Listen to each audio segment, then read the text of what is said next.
काम की पहचान है, मेरा किरदार ही मेरी काम की पहचान है, वरना इम्तियाज नाम के लाखों इंसान है। जोरदार तालियों से बात कीजिए। और अब इसके बाद हमारे इस मोहल्ले की मौजूद शख्सियत माजी साबिका कॉर्पोरेटर रफत साहब का इस्तकबाल जनाब फिरोज खान करेंगे।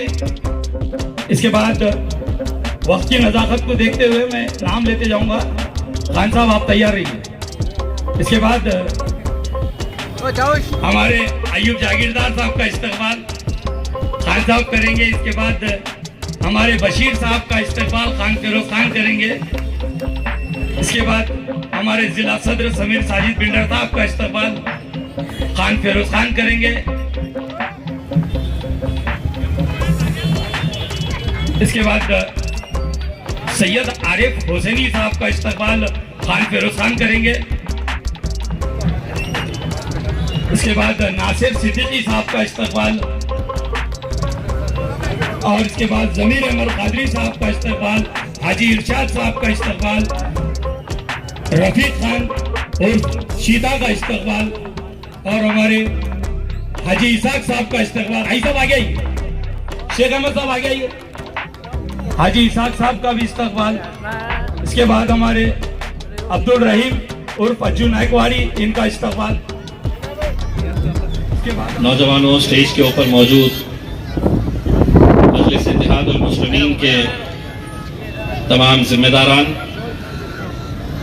फिरोज खान साहब जिनकी मेहनतों से आज अल्हम्दुलिल्लाह ये इतना बड़ा काम होने जा रहा है, मैं आप लोगों का तहे दिल से शुक्रिया अदा करता हूं कि आज जिस यकीन और जिस भरोसे के साथ आप लोगों ने अपने नुमाइंदों को चुनकर दिया था, हम ये दावा नहीं कर रहे हैं कि हमने 100% पूरे काम कर लिए हैं, लेकिन यकीनन मैं दावे के साथ कह सकता हूं कि आज से 5 साल, 6 साल, 7 साल पहले के क्या हालात थे, आपके अपने गलियों के, हमारे अपने रास्तों के क्या हालात थे, आप बखूबी जानते हैं। कई सालों का एक बैकलॉग था और उसे महज 5 साल के अंदर भर कर निकालना वो कितना दुश्वारियों का काम था, कितनी दिक्कतों का काम था, शायद इस बात का आप अंदाजा नहीं लगा सकते। और इसलिए नहीं लगा सकते कि यहाँ पर महानगर पालिका के अंदर जब बॉडी थी तो सत्ता किसकी थी, और सत्ता उनकी रहने के बावजूद भी हमारे जो कॉरपोरेटर्स ने, हमारे जो जिम्मेदारान ने जो काम किया है वो यकीनन काबिल तारीफ काम है। आज 3-4 साल हो गए हैं कि इनका ओहदा खत्म हो चुका है, बॉडी खत्म हो चुकी है, लेकिन इनकी तड़प खत्म नहीं हुई है, इनका जोश और जज्बा खत्म नहीं हुआ है कि मैं अपने इलाके के अंदर कैसा और बेहतर से बेहतर काम करता चलूं। और ये सिर्फ आप लोगों की दुआओं की वजह से, आप लोगों की ताकत, आप लोगों ने जो साथ दिया, ये सिर्फ उसी का नतीजा है।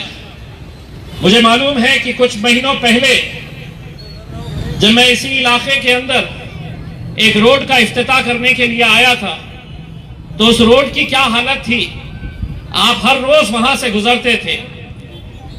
मैं खुद अंदाजा लगा सकता हूं कि कितनी दिक्कतें आप लोगों को आती होगी।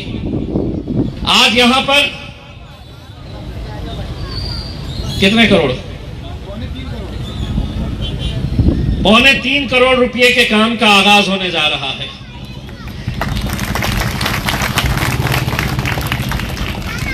ये कला तो मेरे पास भी नहीं है कि इतना पैसा ये लोग निकाल के लाते कहां से है।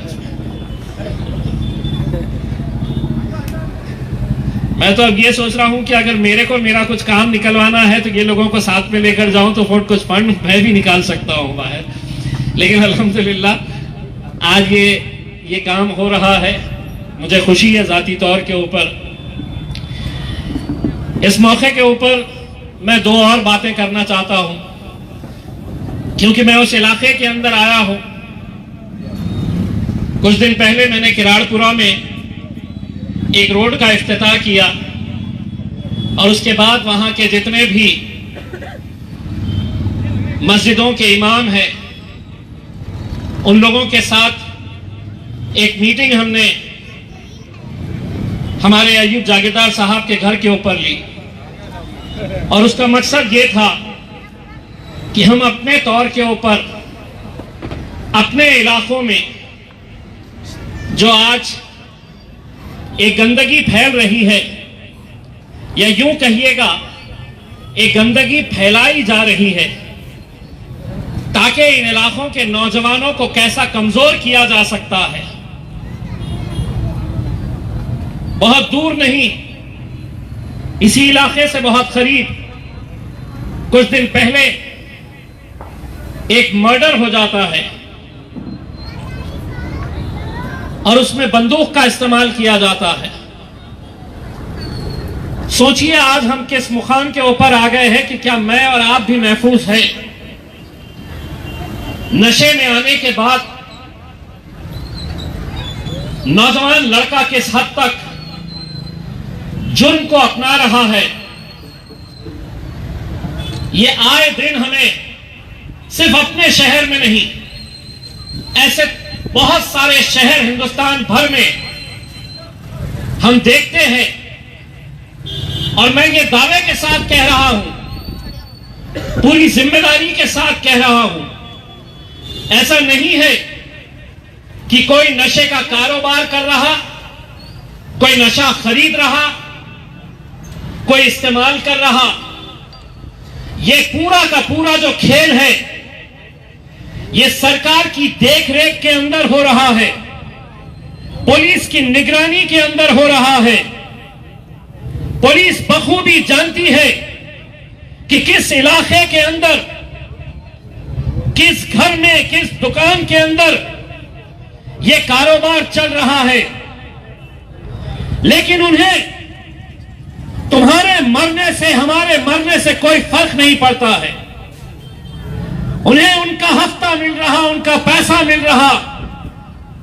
और अगर ये नौजवान लड़के अगर नशे के अंदर मर रहे हैं या मार रहे हैं तो किसी को कोई फर्क नहीं पड़ने वाला।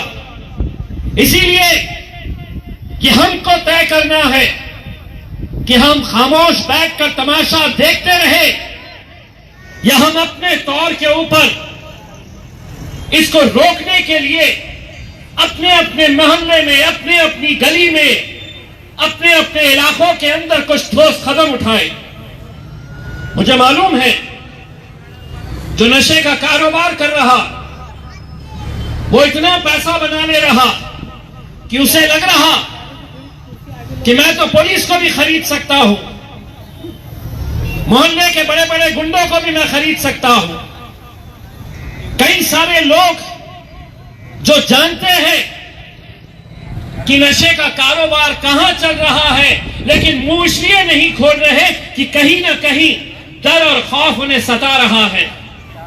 मैं आप लोगों से यह अदबन गुजारिश करने के लिए आया हूं कि आप लोग अगर सामने नहीं आना चाहते हैं, खामोशी में जानकारी दीजिए, मेरे पास तक पहुंचाइए जानकारी, और बाकी की जिम्मेदारी मेरे ऊपर छोड़ दीजिएगा। मैं देखूंगा कि कैसा नहीं बंद किया जाता है।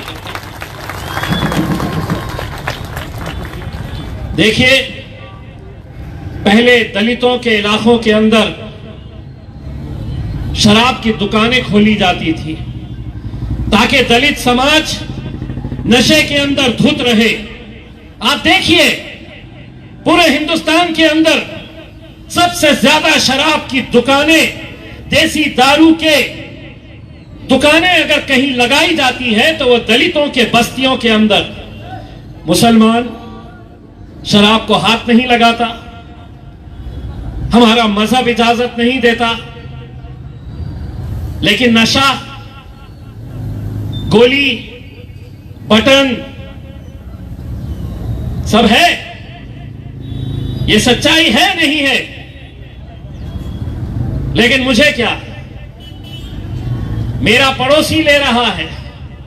वो दिन दूर नहीं जब ये जहर आपके भी घर में पहुंचेगा। मर्डर किसी एक का अगर हुआ है तो कल आपका और मेरा भी हो सकता है। अगर आज हमने इसके खिलाफ आवाज नहीं उठाई, आवाज बुलंद नहीं की। अरे पुलिस अगर चाहे तो 24 घंटों के अंदर ये तमाम कारोबार बंद हो सकते हैं, बंद करा सकते हैं। लेकिन मैंने जैसा कहा है, क्या फर्क पड़ता है इतनी आबादी के अंदर, हर मोहल्ले से 2-5 अगर टपक गए, कोई फर्क नहीं पड़ता है उन्हें। हमारी अपनी जिम्मेदारी है कि हम लोग इसके खिलाफ, और मैं किसी और के ऊपर यह जिम्मेदारी देने से पहले, मेरी ये जो टीम यहां पर बैठी है, फिरोज भाई, सड़क बनाना बहुत अच्छा काम है, लेकिन अगर मोहल्ले के नौजवान कमजोर हो जाएंगे, कितनी भी मजबूत सड़क बना लो, किसी काम की नहीं रहने वाली है। नौजवानों को मजबूत करो, उनकी लत को छुड़ाओ, खुद आगे पहल करो। देखो कहां कहां पर यह हो रहा है। अफसोस की बात तो यह है, बेचने वाला हमारा अपना, खरीदने वाला हमारा अपना, इस्तेमाल करने वाला हमारा अपना। सारा जहर हम मस्जिदों में नमाजें तो पढ़ने के लिए जा रहे हैं, लेकिन हमने अय्यूब साहब के घर की मीटिंग के अंदर तमाम उलमा इकराम को हमने अकबन गुजारिश किया है कि हर नमाज में, खुसूसन जुम्मे की नमाज में, नौजवानों के अंदर यह बेदारी तैयार करिएगा कि नशे की तरफ तुम जा रहे। आज जाइए हॉस्पिटल के अंदर, बड़े गांव में, आपको हैरानी होगी, आपके ज़हन गुमान में नहीं होगा ये कि ये नशा बच्चियों तक पहुंच चुका है। बच्चियां उस अस्पताल के अंदर एडमिट है। वजह यह है कि कॉलेज में शौक के तौर पे सहेलियों ने कहा, करके देख। बहुत संजीदगी से इन मुद्दों की तरफ गौर करने की जरूरत है। आज मुझे जाती तौर के ऊपर यह खुशी है कि हम जितना काम कर सकते हैं, हम पूरी ईमानदारी के साथ हम ये काम करने की कोशिश कर रहे हैं। पिछले 3-4 साल से मैं भी इंतजार कर रहा हूं कि कब महानगर पालिका का इलेक्शन आए। देखते देखते अब मेरा आ जा रहा है, इन लोगों का आ ही नहीं रहा।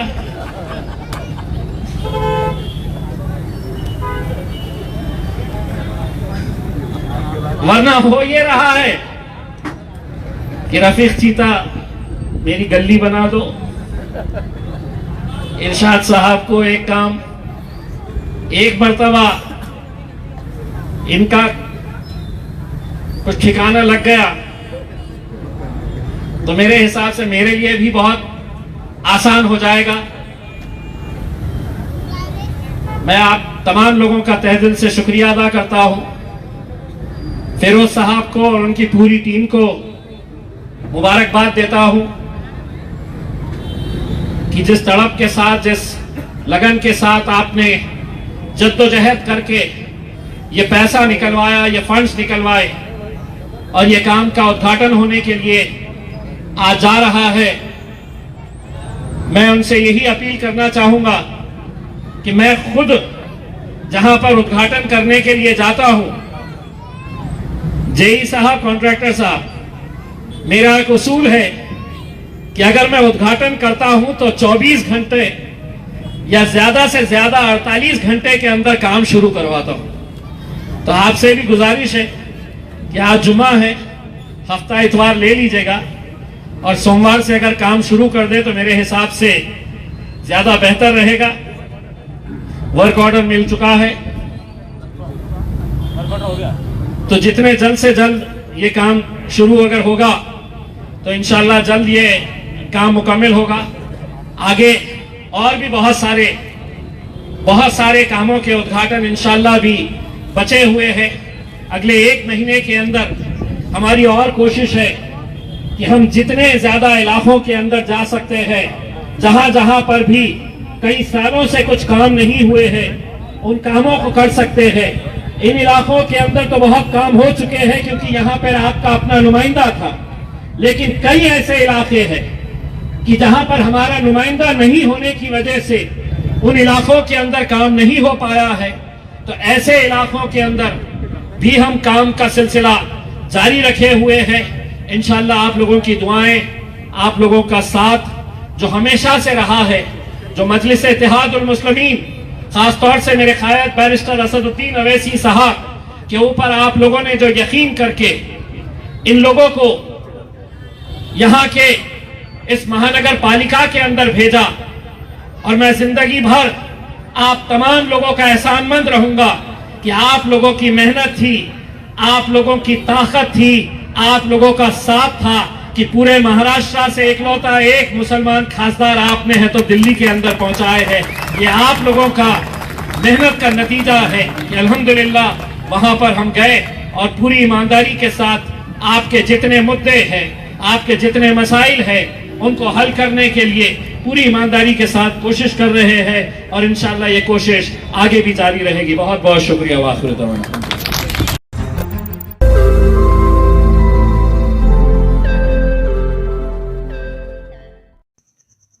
रोज नई खबरों को देखने के लिए हमारे औरंगाबाद समाचार चैनल को सब्सक्राइब कीजिए और नोटिफिकेशन पाने के लिए हमारे बेल आइकन को दबाइए ताकि हर खबर की नोटिफिकेशन आपको मिलती रहे।